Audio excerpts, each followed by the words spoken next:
Bienvenue sur Africa 24 dans cette nouvelle édition du Non-Stop Info. Voici les titres de l'actualité. Le 4e sommet Afrique-Monde arabe se poursuit en Guinée équatoriale. Le vice-président de l'Union africaine a rappelé l'importance des partenariats lors de cette rencontre. Au Sénégal, le ministère de l'Intérieur et de la Sécurité publique a rendu son rapport annuel. 14 nouveaux récépissés de déclaration de partis politiques ont été enregistrés au cours de l'année 2016. En Afrique du Sud, une mesure gouvernementale a été instaurée en faveur des travailleurs. Le salaire minimum national est désormais fixé à 3 500 rands, soit environ 245 $. Le 4e sommet Afrique-Monde arabe se poursuit à Malabo, en Guinée équatoriale. À partir de ce mardi 22 novembre, plusieurs chefs d'État et de gouvernement africains sont attendus à ce forum économique placé sous le thème « Ensemble pour le développement durable et la coopération économique ». Cette rencontre devrait permettre d'améliorer le partenariat entre les deux parties. Écoutons à ce propos le vice-président de la Commission de l'Union africaine. Comme vous le savez, la présente réunion se tient à un moment où le dialogue entre l'Afrique et le monde arabe représente des opportunités de plus en plus importantes, opportunités de partenariat entre nos deux régions, essentielles pour libérer le potentiel de deux régions et formuler leur position sur la scène internationale. Dès le début des relations entre l'Afrique et le monde arabe en 1977, des programmes conjoints pour le développement mutuels ont été mis au point soigneusement pour le bénéfice des deux régions et des peuples. Cependant, ce partenariat rencontre des difficultés, notamment par rapport au financement des plans d'action agréés.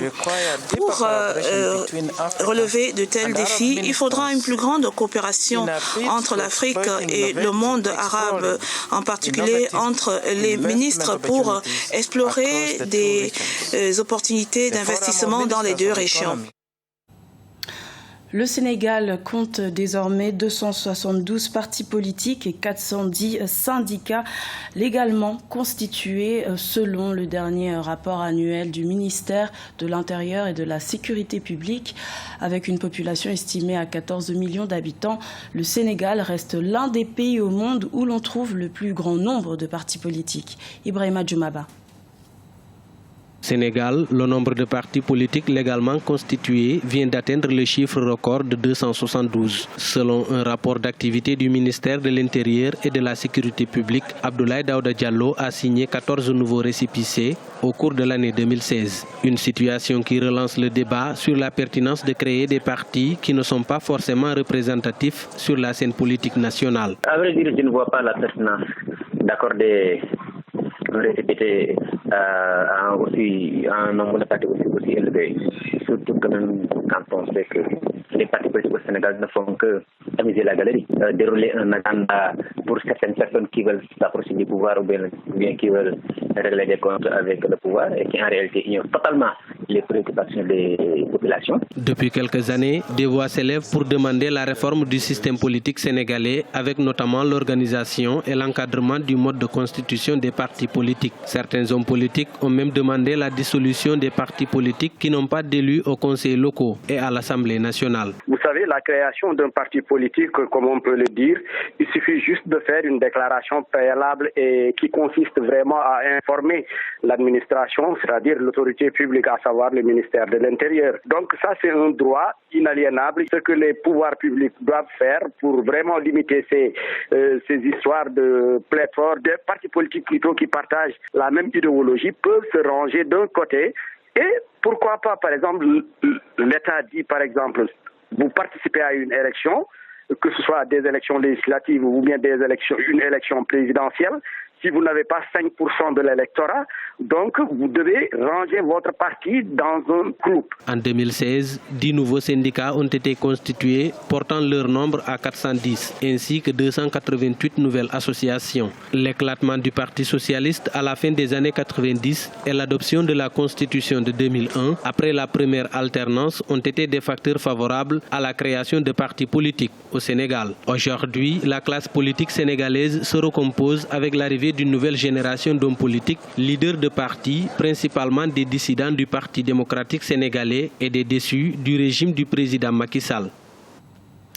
En Afrique du Sud, les autorités ont pris la décision de réduire les inégalités de revenus en fixant le salaire minimum national mensuel à 3 500 rands, soit environ $245. Pour de nombreux experts, cette mesure a pour but de stabiliser l'économie et de créer des emplois dans ce pays où le taux de chômage s'élèverait à près de 27%. Birama Saonera.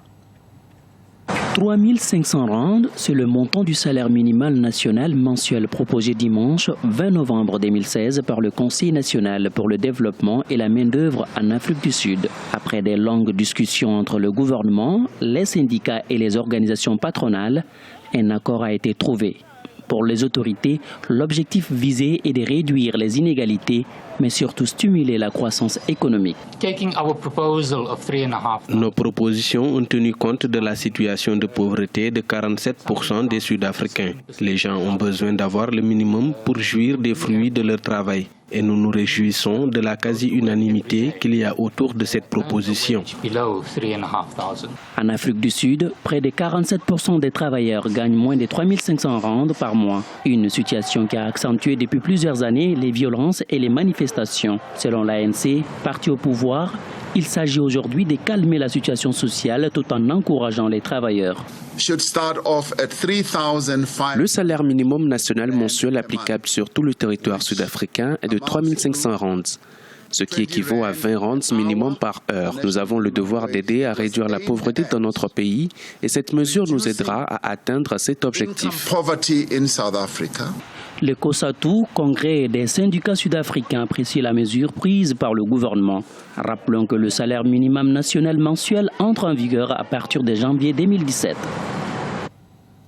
Au Togo, Germaine Kwamelo Anaté fait partie des rares femmes écrivains sur la carte littéraire.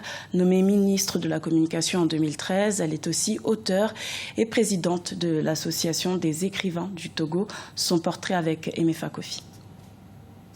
Troisième recueil de poèmes de l'universitaire Germaine Kwamelo Anaté.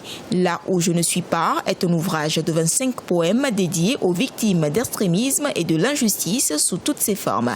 Dans son recueil, Germaine Anaté dénonce un monde d'inégalité dans lequel elle peine à se retrouver. Ancienne ministre de la Communication, de la Culture, des Arts et de la Formation civique de 2013 à 2015, son expérience au poste ministériel n'a pas été sans conséquences sur son chef-d'œuvre. Mon passage au gouvernement, je ne dirais pas que ça a une incidence, mais ça m'a nourri encore plus. Parce que c'est un autre monde où on apprend également à connaître l'être humain, à connaître une autre facette de la société. Donc j'ai grandi où j'ai appris d'autres choses qui ont nourri nécessairement mon style ou certains de mes textes. Au-delà d'être écrivain, Germaine Anaté est directrice et membre fondatrice depuis 2010 de CEROS, Centre de recherche et d'études sur les organisations, la communication et l'éducation. En 2015, elle a également réussi à négocier un projet grandeur nature.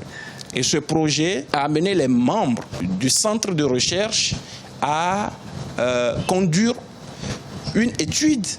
Et cette étude-là a conduit finalement à la publication d'un ouvrage. Un ouvrage qui porte sur ethnicité, crise sociopolitique et réconciliation nationale au Togo. Germaine Kwamelo Anaté obtient en 2012 le prix d'excellence Femme Leader. La présidente de l'Association des écrivains du Togo a aujourd'hui à son actif 5 œuvres littéraires, dont 3 recueils de poèmes. Ce journal a été réalisé par l'ensemble de la rédaction. Merci de votre fidélité. Retrouvez dans quelques instants une nouvelle édition de l'information sur Africa 24.